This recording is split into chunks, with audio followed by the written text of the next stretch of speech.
Welcome to the Rewrite Your Life Story podcast, hosted by your favourite duo, Stephen and Charlene. They're here to help you transform your mindset and create a positive outlook on life. Are you tired of feeling stuck and unfulfilled? Are you ready to take control of your thoughts and emotions and rewrite your story? Well, you're in the right place. They will be sharing inspiring stories, practical tips, and expert advice to help you on your journey to a better you. You'll learn how to let go of negative self-talk, embrace your strengths, and focus on the good things in life. Each episode will be joined by amazing guests who have rewritten their own life stories and are now living their best lives. From successful entrepreneurs to accomplished athletes, we'll bring you stories of resilience, courage, and triumph. So grab a cup of coffee, get cozy, and get ready to be inspired. Tune in every week for a new episode of the Rewrite Your Life Story podcast. Let's rewrite our stories together and make every day count. In this episode, we interview Aasha T, who is a certified emotional and intelligence facilitator and keynote speaker. She works with clients from self-worth all the way to the top 1% and high achievers. Join us as we delve into her story today. Before we get started, we want to remind you that the information presented in this podcast is for educational and informational purposes only. The views and opinions expressed by the hosts and their guests are their own and do not represent the views of any organisation or entity. Additionally, any information presented should not be taken as legal, medical, or financial advice. Always consult with a licensed professional in the respective field for any advice or guidance. Now that we've got that out of the way, let's dive into today's topic and learn how to transform our lives through positive thinking and taking control of our stories. Thanks for joining us.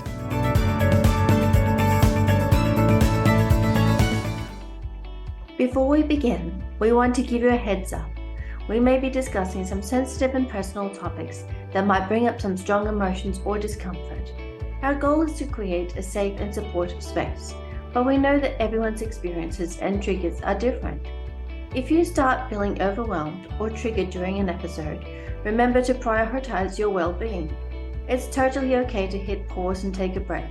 Your self-care is important, and looking after your mental and emotional health should always come first.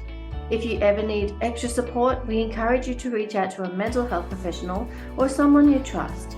You're not alone, and there are resources available to help you on your personal journey. Thank you for joining us on this incredible ride with the Rewrite Your Life Story podcast. Together we'll navigate life's challenges and rewrite our narratives with strength and resilience. Hey everyone, it's Stephen and Charlene, and welcome to another episode of the Rewrite Your Life Story podcast. Today we're super excited. We've got Aasha T, and who is known as the Prince of Energy Healing. So Asha, welcome to our show.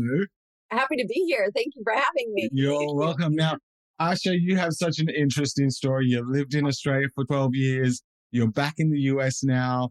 You call yourself an Aussie as an Aussie citizen. So tell us right from the beginning, talk to us about your journey. Oh, I love it. Thank you so much for having me, first of all. And thank you to the audience who's tuning in today. I hope you're ready for some energetic upgrades because you're going to get some. And yeah, I can't wait to share. You know, my journey is awesome because I've been really lucky. If you're not familiar with karma, which I feel like we all are, we sort of pay karma in life. And I've been really blessed to have a lot of it in this lifetime.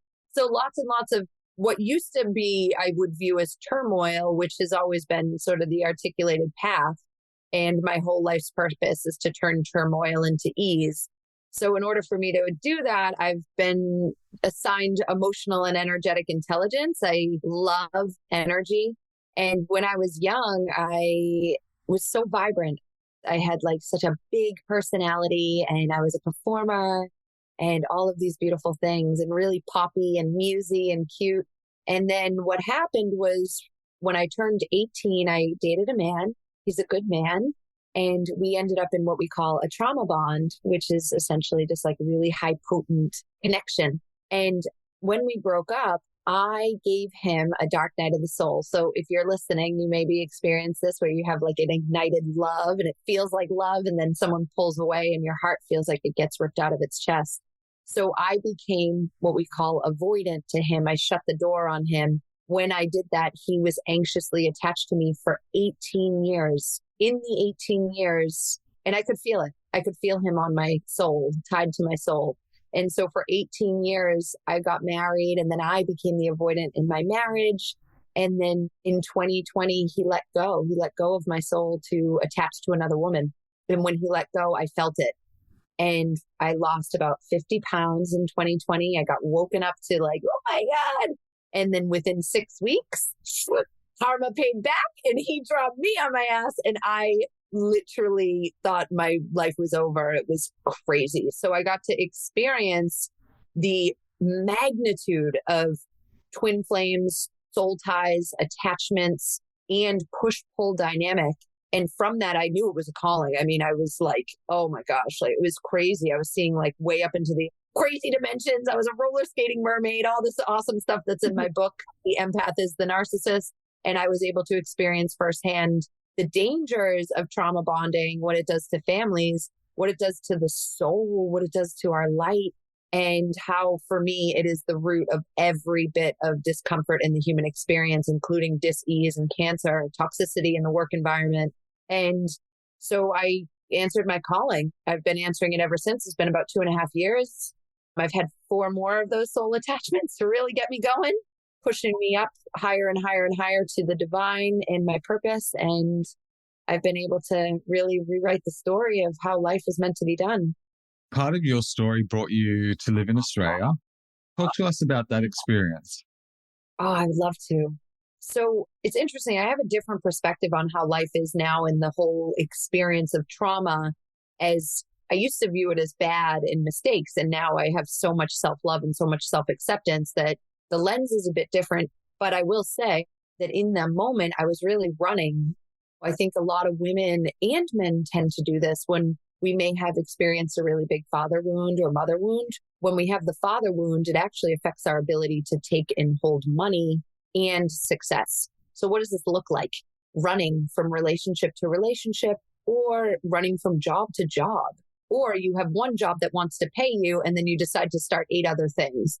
Or you hire one coach and then you hire 8 other coaches. There's probably about 10 people listening to this right now that are like, oh my gosh, where you get real close and then you sort of throw it away. And that's actually at the time what I was doing. I was sort of running from myself and my problems. And when I was there, that's where I met my husband and my first husband, and we had my son. So there's so many blessings in that. And what I noticed is how much we can run from ourselves, yet the problems never go away. That's so powerful. There's a few areas I want to touch in already. You've given us so much information. I guess, first of all, can you describe in your words what trauma bond is? Yeah, for sure. So, all right, let's just put it out on the table, guys. We got a weird lifetime right now, okay? People are waking up, right, to energy. That's what we call an ascension. And so when we are not in our own masculine and feminine energies, right? So we all have equal parts masculine and feminine energy. It depends on the person. Some people are going to lean more to different sides of that pole. What we end up doing is we end up calling in someone to match our vibration. So people always say like, the vibe is your tribe, but they say that when like it's high vibes, but nobody wants to talk about it when they're attracting the narcissist. That's you too. What ends up happening in these trauma bond dynamics is we push and we pull.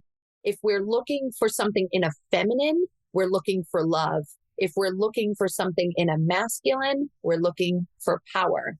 Those are the 2 players in the game, love and power, truth and love. That's it. Power, integrity, and love. That's it. That's the right and the left hemisphere of the brain. And so when we're looking for that in a man, we're looking for power. And when we're looking for that in a woman, we're looking for love. So let's just use heterosexual couples as an example. Let's say you attract as a man, Stephen, a narcissistic wife. Not your wife now, but let's just say that may have happened, or a narcissistic girlfriend in the past. You were anxious on her love and she becomes avoidant. When she becomes avoidant, she starts to shut you out and you're still anxious a little bit. And then maybe you start doing the growth work and then she can't feed off of that anymore and she leaves. And that's when collapse happens. That's where people get stuck. They blame her. They blame him. They label him. They label her. instead of actually seeing it for what it was, which is a gift to balance that inside yourself. And that's where the race to energetic consciousness comes in, and it's fun. So it's a whole different way. So when we talk about trauma bonding, that's what it is, where we're always pushing and pulling back and forth. Doesn't mean you have to be some like perfect person. It's about recommitting over and over again to self. What's unfortunate is that we've been taught and programmed to commit to the person outside of us, and then cut to 10 years later, and all of a sudden you go, holy shiitake, I didn't do anything I wanted to do. I've been so committed to Jane, and now Jane's left with the milkman, and I'm left here in detriment. Well, the truth is you want to commit to yourself. This is why my work is so powerful, because it brings you into the soul, and it will hands down help the children. There will be way less divorce with emotional intelligence and misunderstanding. Is there like any time where you found a pairing of a narcissist and empathist where they were able to work things out and not actually, where like the narcissist became more empathetic? Oh yeah, I see that all the time. What I find in my work is a lot of times is people don't want to look at it. Like a woman who has these tendencies, actually, they're very hard to identify. And I was that woman. I was that woman in my first marriage. It's why I have such a soft spot for them, because I couldn't see anything. And when I did see it, my first husband literally left. He couldn't handle it when I could see it. It was like this pushing and pulling. So I was avoidant. And then when I saw myself and I became available, he became avoidant. So I saw this happen. And the cases is like when we do the heart opening work, sometimes the person gets really, they can't go there, and that's okay. That's their soul journey. And then other times I've seen people go, oh my God, I'm scared, but I want to make this work and I want to recommit. And what I notice with women, I work with a lot more women. I work with a lot of men as well. But when I work with women, they're like, oh my gosh, I'm keeping up with the Joneses. I'm people pleasing. Everything looks amazing on social media. But then when you come home, there's no connection, there's no love, and there's no depth in the relationship. We see this with a lot of powerful men at work. They put all their time and energy into purpose and not love. And the reality is it's all going to come crumbling down in this lifetime. Give it about 30 years. Businesses are going to start really feeling this, because you need to have the heart open to have success as we move forward. So we're going to see a lot more people coming forward, healing this more and more. And so to answer your question, absolutely, it's dependent on how much the person actually wants to look. And that's their soul path and their choice to make. I like that. That's their soul path and their choice to make. Can you just delve a little bit deeper into the mother and father wounding? And you spoke about that in your prior. And I'm just wondering, so you're saying mother and father wounding can affect us as adults. Yes. And these are some of the things that cause what we attract into our life and the trauma bonding. Do you want to explain wounding? Like, I understand where you're coming from and I totally agree with you, but I think it's important to explain that our parents had good intentions, right? Of course, yeah. And it was our interpretation. So do you want to speak about that and how it affects adults? Oh, yeah. I love this question. Yeah. I love what you're sharing, because the first and foremost, everything stems from the mother wound and the father wound. This is really cool. If you're into cool things like epigenetics, we have DNA. DNA is 2 strands as we know it. We're opening up more and more strands of DNA as we open up, right? This is light body activation. This is DNA unveiling. We're unveiling. We're getting more conscious, right? So if you can actually visualize consciousness, all you're doing is like lifting up another veil, lifting up another curtain, seeing more things, more aha moments. So when you think about DNA, it's 1 strand from your father, 1 strand from your mother. And it goes back epigenetically, scientifically, they say about 12 to 20 generations. In my belief system, I don't think it ever stops. If you're ever familiar with past life regression and other types of, like, God, I mean, you'd be lying if you didn't visualize yourself as like a warrior in like the middle of Greece in like 1400. You're like, why am I having this power charge?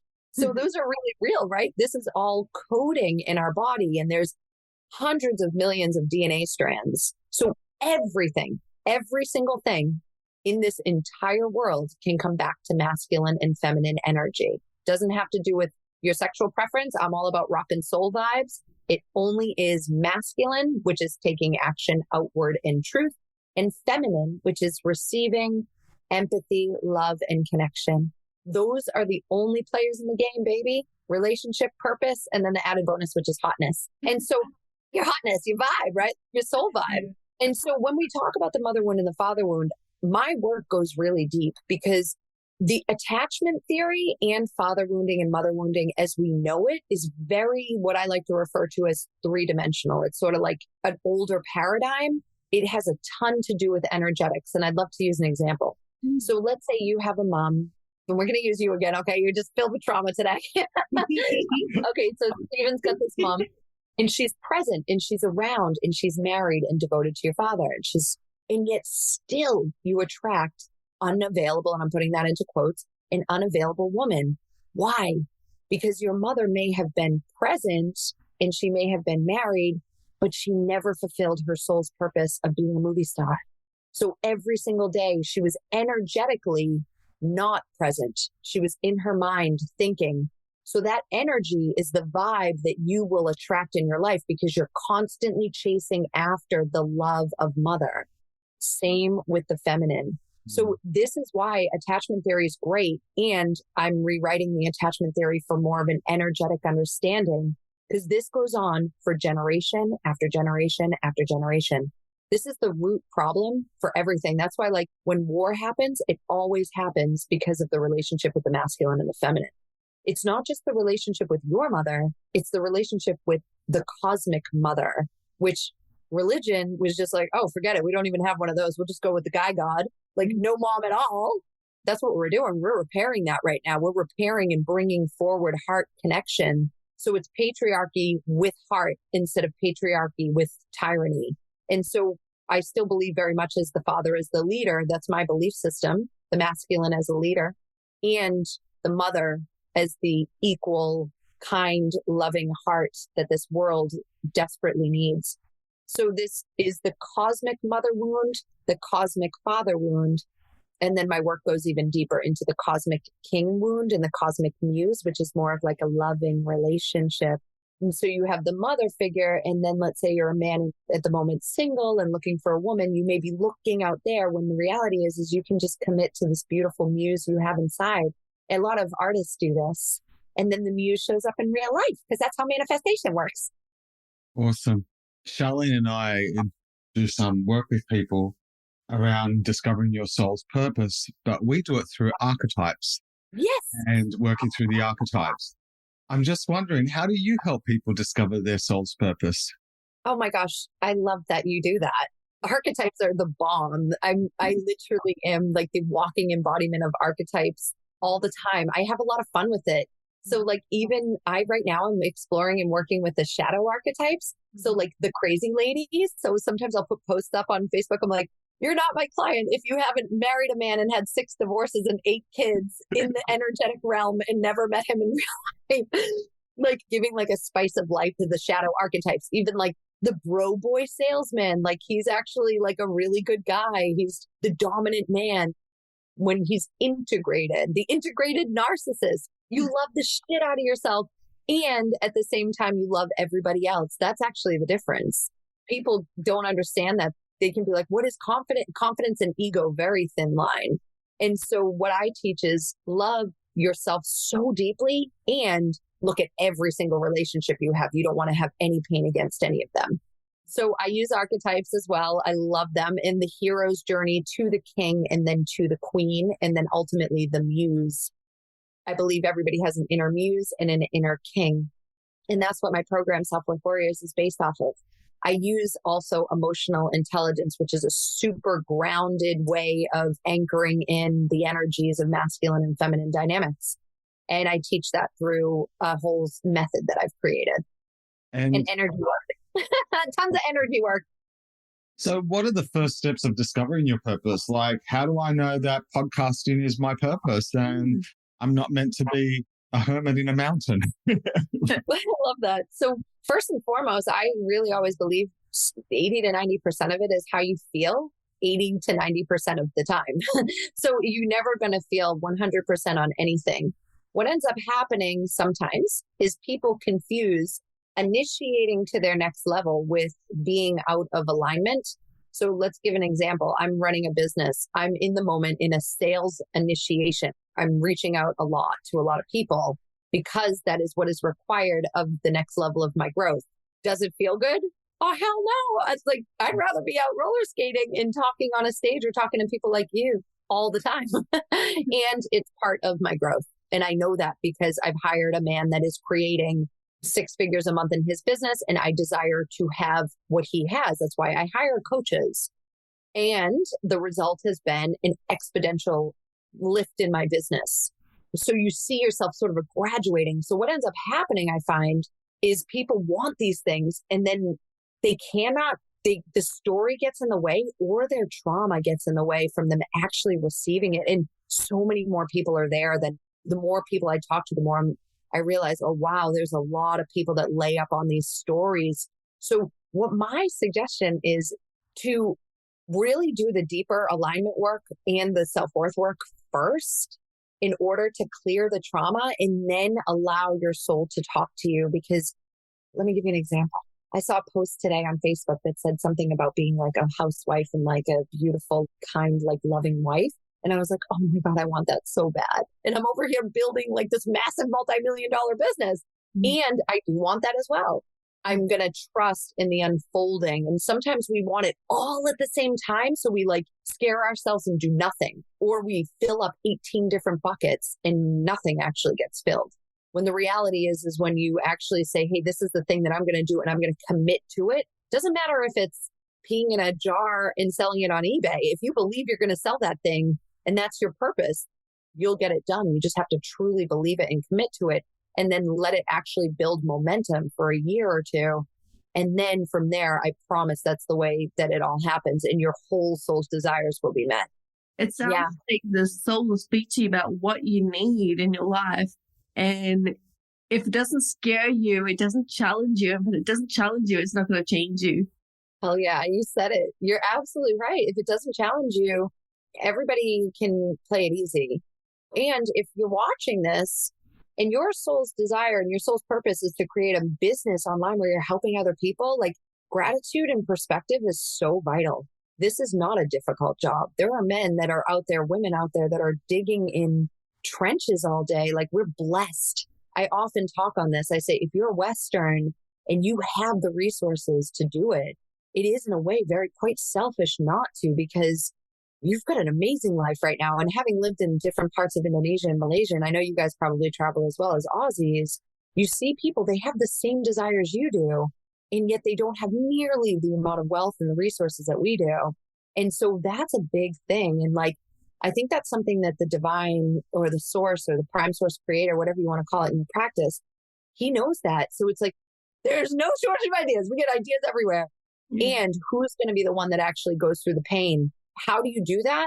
Develop an amazing relationship with emotions. I'm a little bit sick. I'm like a little bit of a masochist where my clients are like, I'm dying. And I'm like, yes, next level unlocked. Because you know it's fleeting. You really do. You got to develop that gridlock relationship with every emotion. There's no such thing as a bad emotion. That's insane. Take that right out of your vocabulary. Yeah. There's no such thing. You're either having an emotional reaction or you're not having an emotional reaction because you're neutral in the moment. And then when you just say, hey, I'm moving fear, and you just move the fear or you move the pain and the anger or the frustration, I imagine almost like a framework around the sides of my stomach.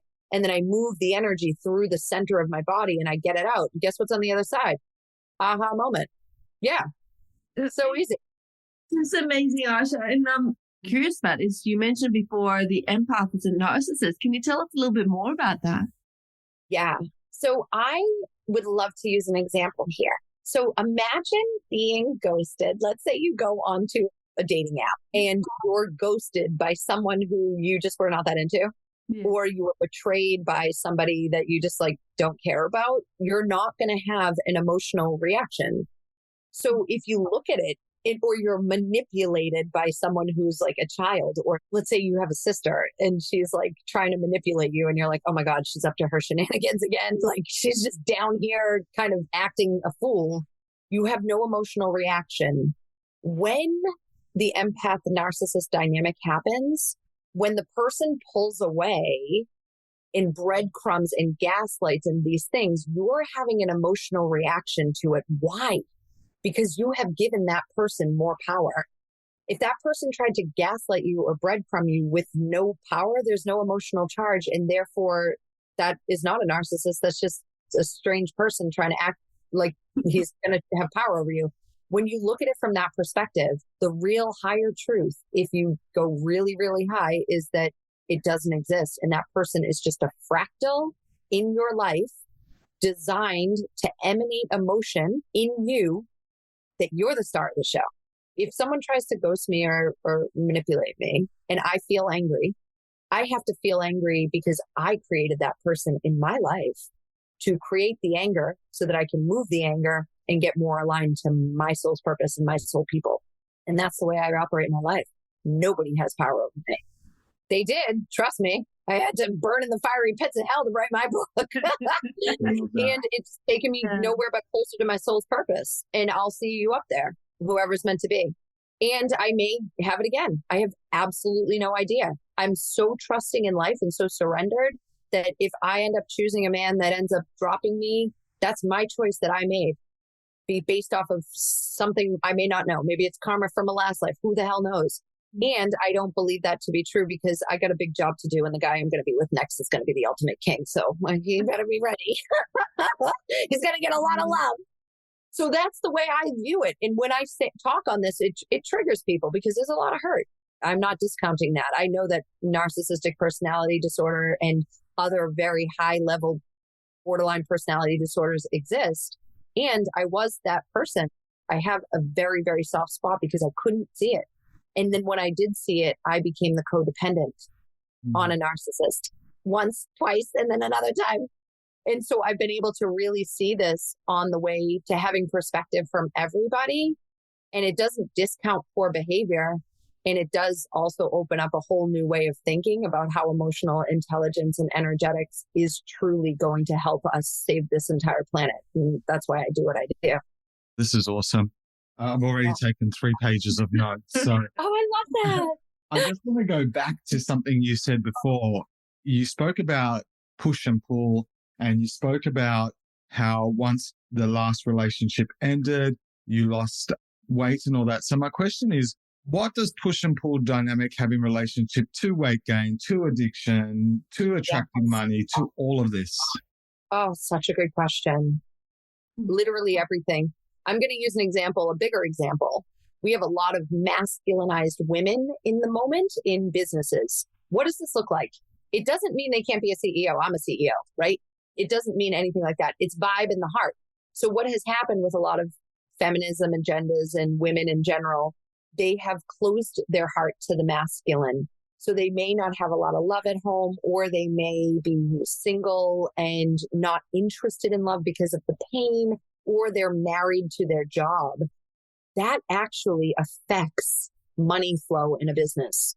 It's hard to identify because they're usually rocking it at work or like really serving their CEO and ignoring the love at home. And that's actually a money block, and that will actually affect business over time. When you learn how to open your heart and step into your creational power, emotional intelligence, you're going to win huge. And I'm going to give you a real life example. Who knows this? Elon Musk. He has a muse. Her name is Grimes. Is she Aussie? No, I don't think she is. She's an artist. And he has said, he's been quoted saying, she is my muse. She is the love that I have. So I don't know anything about their relationship dynamics, but I do know that he has spoken openly the fact that he's create exponential wealth because of his muse. So muse energy is pure love. And so that is one way that attachments affect us. Another way is if I'm addicted to my work and my boss, and I can never please my boss, I am attached to his approval or her approval. And it can cause PTSD in me. It can cause me to be codependent. It caused me to be not present with my kids. And next thing I know, I have cancer. When I first found out I had cancer, that's when I started into my energy work and my emotional intelligence. It started to open me up. And I knew that I've said, what's going on? I'm going to the gym every day. I love my work. I live on the northern beaches of Australia. Why do I have precancerous cells? And it was because I had an attachment. I have written articles on how prostate cancer, and I'm happy to share the article, is due to lack of love at home. It's not about sex. It's about the frequency of love. And if a woman has her heart closed and a man has his heart closed, there's no love. And you need love. Love is the strongest force. So men are maybe going and getting what looks like love with somebody else outside of their marriage in some of these dynamics. And they're in a contract with someone that's not giving them love. And the result of that can be prostate cancer, because prostate cancer is based off of hormones that become imbalanced due to lack of certain types of energies. So it's so layered. Like in the weight gain piece, when we don't feel safe or when we're in the wrong relationship with someone, they will literally suck our light. And it's not because that person's bad. It's because you're not sovereign. It's a co-creation always. That's the thing. She's not to blame. I'm not to blame. Guess what? If you're the one getting your light sucked out in this life, into somebody else in the last life. So there's a lot of ways to look at that. But your whole point is to get a race to get as whole as possible in yourself. And it's not about not dating. I always have beautiful people in my life. Relationships are amazing. It's about being able to identify the triggers and alchemize those so that you have a wholeness inside yourself and the weight just starts to shave off. Everyone who works with Aasha T gets the glow up, baby. It's great. They don't even need to get divorced for it. They just get the massive glow up. It's hot. Everybody gets hotter. Fun. We all need to be hotter, I feel like, all the time. Why not? I love that. Awesome. You've mentioned the word muse quite a few times throughout this podcast. For people that have never heard that word and haven't done any energy work or archetypal work, do you want to just explain your interpretation of what a muse is? Totally. I love it. Okay. And I will say one other thing too about beauty, and also just what we were talking about, beauty, power, masculine, feminine beauty and stuff, right? We've got a lot of people right now that are wearing sweatpants, Crocs, and maybe on the borderline of obesity. This is a really important conversation because we get a lot of people that maybe not really putting this at the front, and it's okay to put this in front. It's actually part of the spiritual path. This is discussed by Jordan Peterson. He talks on beauty as the pathway to the divine. If you look at any churches or any places that they carry and hold, like the Vatican and stuff, and maybe not the best example, but if you go into these really sacred places that aren't so inverted, any of that stuff, they're crystalline and crystals everywhere, and like really that crystalline body. It's so beautiful. So the muse is the most powerful archetype, in my opinion, for men and for women. And the reason this is because we all have inner king and inner muse. I believe the muse is more powerful than the queen because the queen builds the kingdom. And then when the king comes in, whether it's her internal king or an external king, she's allowed to rest at the feet of the king and be just fabulous and have a beautiful life of creation and this absolutely stunning beauty. And this muse for me she is just like a dancer, and she just is so potently powerful. It's like she's really naive as a child, like happy to share the truth. She's not afraid to share her truth. She is not afraid of the dark. Like I embody this big time. Sometimes I met this amazing guy. He's like a wicked billionaire. And he was like so dark and things. And I was just like, oh, he's beautiful. And like people were like, stay away, Asha. And I'm like, oh no, whatever. He's working it out. And I've had like people be like, that's dangerous. I'm like, let's pick up the phone and have a chat. And like, that's it. She kind of goes for the darkness. She doesn't believe in any of these things. And this is a really high frequency to hold. It's like magic because she gives you the belief in yourself and she gives you the belief in everybody in humanity. And I think that's really what the world needs. And that's how I choose to work with my clients. They're always saying, God, you put so much belief in me. And I'm like, yeah, I get enough belief from me in you that I believe in me. I believe in you. We're all like, we should all be winning. And that's really the way it is. And that's what the muse does. She fuels you. She makes you feel really good. But she's also like, okay, so this is the other thing I say all the time. So I'm like a professional love bomber, but like I love bomb and then I scare people because I'm still there after the love bombing. And they're like, why are you still here? And so I remind the people a lot of their narcissistic ex. It's funny. And then like they'll come back and I'm still consistently there. And they're like, it's funny. And it's also great because I'm happy to play that role because I want people to heal off of my energy field. That's why I'm here. So people can get triggered by my existence. It sounds like, you're doing a lot of triggering for good for people to realize that, That's it. there's something that Yeah. I still work on, and 100%. Yeah, the more in self I am and the more confident I am and the more love I am, the more it's going to make people either feel like they want to be around it. Sometimes they want to be around it and then they get close and then they maybe project onto me, but it's cool because it's part of the job and that's okay. Yeah. It sounds like you've done a lot of work over time just to raise your internal frequency. And I'm wondering, what does that mean to you? How do you actually raise your internal frequency? Depth. Every single thing comes to how deep I'm willing to go. I use 3 modalities. I'm a shamanic practitioner. I'm a light body activations healer. I do hypnotherapy and somatics. And then I'm also trained in emotional and energetic intelligence.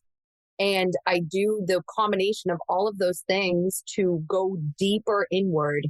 It's funny. People will often say, oh, I've done so much inward work. Well, awesome. Take a look around. Are you crushing it? Are you staring into the eyes of the beloved that you're with right now? Are you really where you want to be?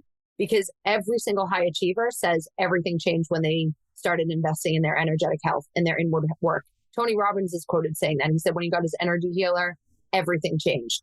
Because that's all we are, masculine and feminine energy. That's it. Mm-hmm. So for me, how trigger alchemy is also it. I don't give my power to anybody, and any emotion I have is my emotion to have.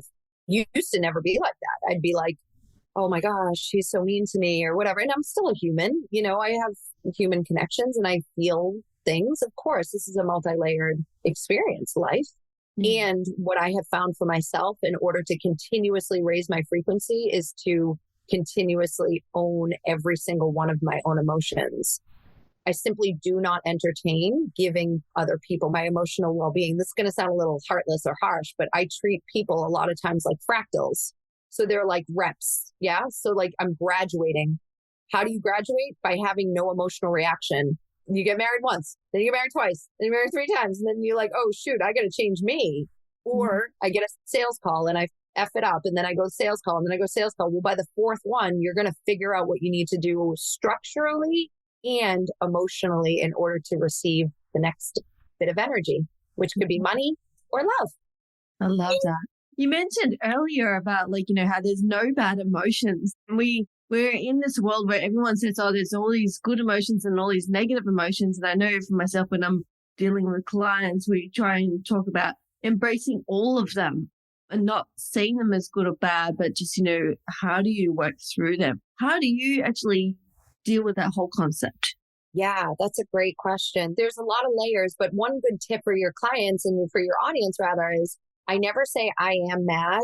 I only say I am joy, I am gratitude, I am happy, I am love.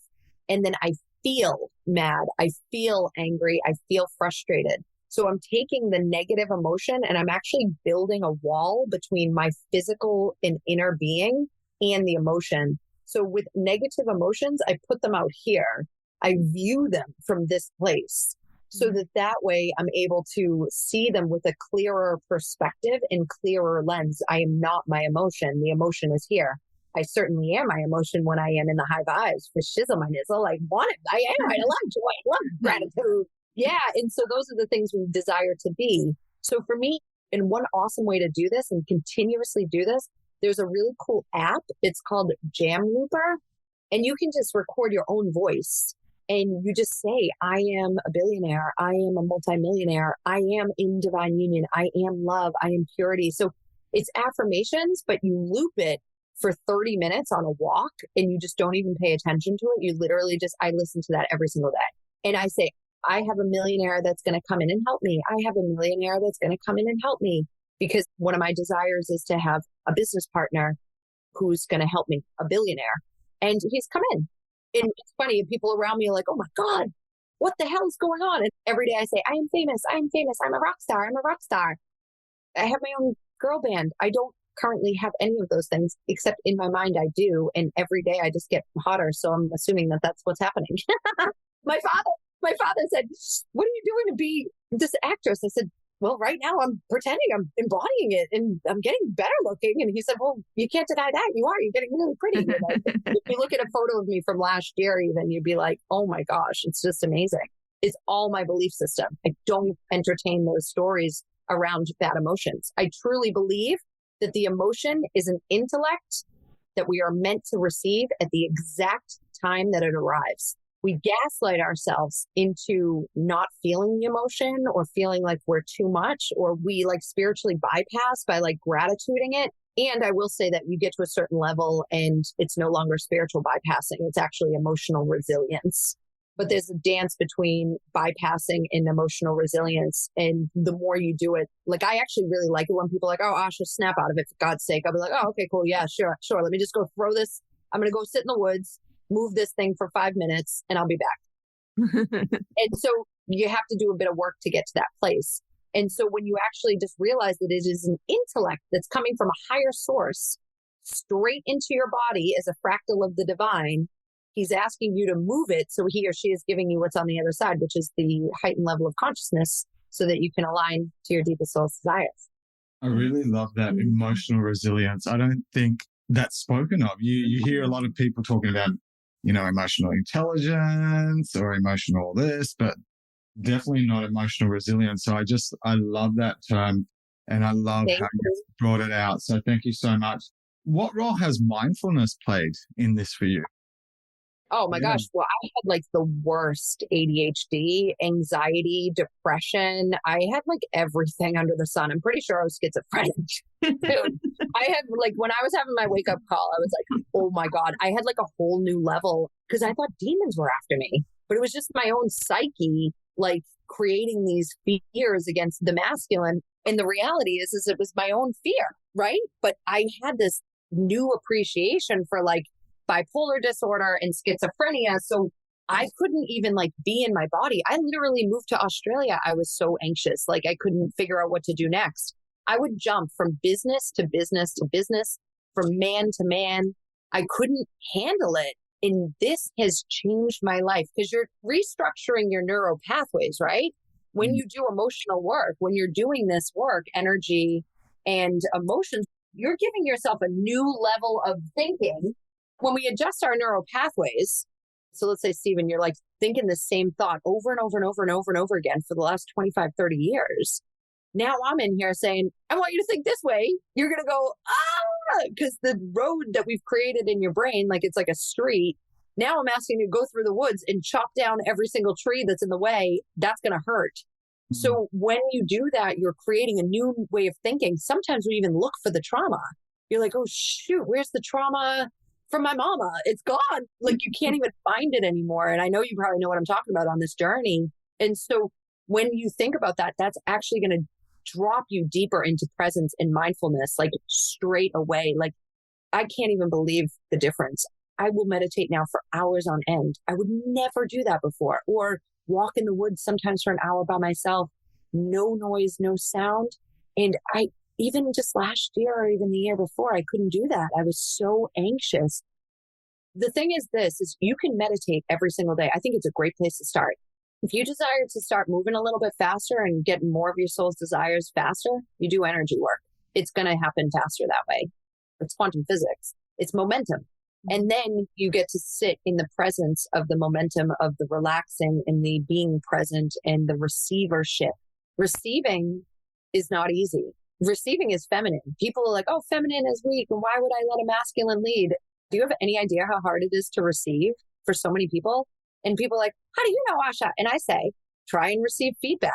It's like literally one of the hardest things to do. If someone's giving you a harsh word on feedback, most people run. They may even project and run. And then they're out the door. So receiving is actually really difficult. And when we're asked to sit and be mindful, we're asked to sit and receive. And then from there, we are able to make much clearer decisions. This is awesome. Asha, your transformation has been very rapid and quick because we're talking about 1 or 2 years. You just said like a year ago, I wasn't able to do that. And I know people that have spent 30, 40 years in professional and personal development and are still playing the same old record and have never truly rewritten their story. If you were to put it down to one thing that absolutely shook your world and transformed who you are today, what would that one thing be? Well, it's energy work. It's truly the key. just before you guys had me on today. So 2.5 years ago is when I got my wake up call. Since that time, I've created over $700,000 in my business. I've also had lost everything in that time and rebuilt it on a stable foundation. And it gave me this insight that I have about the ego and how businesses built on ego are going to be exposed. People will not work for them anymore. We're waking up. And I get to experience that so that I can help corporate as we move forward. But it's energy. It's all energy. And the thing is that people just don't know. And right before you guys had me on, I was in the woods crying because I was like, I keep having to like lean into like the divine and just be like, help me bring this to the world, because genetics is real. That's why you can tell yourself the same story over and over again. And that's why affirmations are cool. Affirmations are cool. Use all the tools. Please use all the tools. And it can take you 20, 30, 40 years to clear that trauma when you can actually clear the trauma with energetics and coding that somebody holds. Even if you look up, I would get right now, I'd say about 90% of the books, the mindset books, they don't hold the codes of the energetics that people require now. People require bigger work when it comes to energy.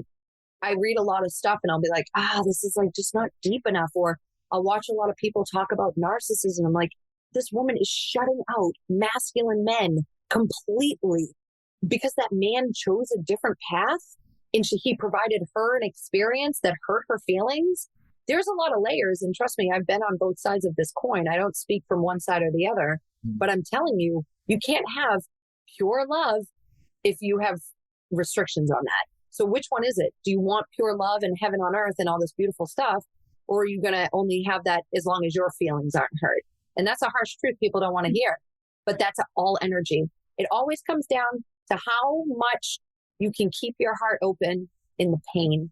And that's pretty much what I do every day. I'll exercise, like I got characters in my movie over here. I test in this theory. And so what I'll do, and this is a good tip for your audience, is I'll practice someone privately in my room. I'll practice someone saying terrible things to me and feeling it moving through my heart. And if I feels like I'm getting hit with needles, I cry it all out. And then I visualize it again and again and again. And then I shoot out energetic love to them, the love of the mother, because I love all the children. And so you want to have that energy, that archetypal energy of the mother, because if you don't, we are going to have no matriarchal energy. And if we don't have any matriarchal energy, we have no patriarchal energy. And if we don't have any of that stuff, who's looking out for the children? And so we need that. We need that love and we need that patriarchal energy together with the frequency of benevolence behind it, not the frequency of tyranny. That's why I have to show up every single day for my work, because I just know energy is like weaponry against humanity, that it's not in every single medical practice. Instead, they give you pills. And I'm just like, what? Energy. And some pills, of course, too. We're blessed, but I won't discount modern medicine. But at the same time, it really is so much bigger than I think people even realize. Yeah. Asha, we always like to end our podcast with 2 questions. And the first of those is, what advice would you give to someone who wanted to rewrite their life story today? Do it now. You have to go now. There's never going to be a right time. I always say, do it dirty. Like, do it a little bit dirty. I think one of the things is we are so afraid of our power. And sometimes we're afraid to say who we are and our truth because someone at some point told you that you couldn't be that thing. And you believed that story. And so what we end up doing is we hold it in and practice saying it out loud in your car. I want to be a movie star. I want to be on stage. I want to create a podcast, and just start practicing saying it, and then practice saying it in front of somebody who's safe, and then practice saying it in front of somebody who's scary. And all of those things will help with your emotional resilience to start rewriting your story. I'm wicked crazy. Like, I say really crazy stuff, guys, because I also got this wicked sexual vixen vibe. I teach feminine embodiment and like tantric sexual stuff. And it's so confusing to people. I'm like, let's check this P&L. Where are we with this P&L? And also, oh my God, do you think that I would look good in this wicked black lingerie? And it's like, people don't know what to do. They're like, what is she? And I keep trying to go in this box. It's just not happening, but it gives people inspiration. I always say, listen, you might not like all of Aasha T, but you're going to like one version because I'll relate to you on some level. And one minute I'm a mom like baking cookies, and the next minute I'm like, oh my God, let's make a video where I'm like getting naked. Yeah, it's fun, man. Very fun. You're truly authentic. Yeah. Sometimes I put weird stuff up on Facebook, and people can do this too. They can put up a vulnerable post to test themselves. And so if somebody's like, nah, and you have an emotional reaction to that negative response, just feel into why you're having the emotional reaction. So that's a great way to start rewriting your story. That's really good. Oh, beautiful. Yeah. Asha, the final question that we'd like to ask is about you. So what would it look like for you now if you went back and rewrote that life story? Yes. Well, I would love to have, I think that one of the things that is important is knowing how much energetic attachments affect us. I think if I knew better, I would have been more selective with who I was intimate with. I was very intimate very quickly with that man. And as a result, it affected me for 18 years. It was a trauma. It's interesting because I also hold the knowing that this is my life's purpose. I needed that experience. Yeah. And at the same time, if I could make changes for the future, it would be that. I'm watching my son now literally like not get programmed. Like people will say to him, you should do this. And he'll be like, yeah, I'm not doing that. And I'm like, oh my God, I wish I had that. Cause I'd be like, oh, really? Should I? It's not because people are bad. It's because people see different timelines for other people. So I think for me, it would be being more selective and going a little bit slower with who I chose and how I chose them. And I think that's something that I wish I had known. But outside that, I think life is amazing and you got to keep growing. That's the thing. You can jump from person to person without doing any inward work and you're going to keep getting the same lesson over and over. And same with your job. You know, when people even do it with jumping from Facebook to Instagram, thinking their problems are going to change when the reality is it's the same thing. It's just a different platform. Just try the same strategy in one place and pick it and make it work. And you can do that with relationship and you can do that with purpose. Asha, it's been a pleasure having you on the show. We are so energized today, and I've got 5 pages of notes that I've written so much. So we could have you back on another episode. How about we do that later on in the year? I would love that. Thank you. Some more. But if you want to know more about Asha and her work, head over to her website. It's going to be in the show notes. And her coaching and program, Self-Worth Warriors, is definitely worth having. And get a copy of her book as well. Asha, thank you again. Thank you. Thank you so much. I had such a blast, guys. Thank you so much. Well, how fun. Now that we've interviewed our guest, join Charlene and I as we recap today's episode. That was so much fun. Oh my gosh. She is an absolute riot when it comes to so much information. I've literally written pages and pages of notes, and I love everything. And I think the whole recap could be an hour. Like there's so much richness in everything she said. But she really brought out the masculine and feminine energy and how important they are to everyone. But I also love how she acknowledged shadow archetypes. A lot of people don't talk about the shadow, but the shadow brings in the light. Yeah. And we only have shadows when there's light. So that's so rich of her to bring that. But there was some truly gems. Own your emotions. There was one quote and I just thought that was so good. The emotions is an intellect in the exact time. So it's about emotional resilience. And I love that. I love the fact that what she does with that is putting a wall around those, shadow emotions and just identifying with those beautiful love, joy and all those beautiful emotions and all those loving emotions and just putting a shield around herself, putting out those other emotions. She also spoke about surrender. She said, I'm so surrendered. And after she said, I'm so surrendered, she said, I don't give my power to anyone and all my emotions is mine to own. Yes. And I love that. Pushing, isn't it? Yeah. So it's actually, she's not playing the blame game. She's not playing the victim. She owns it all. She doesn't give her power. She owns, she reflects, and then she does the work around it.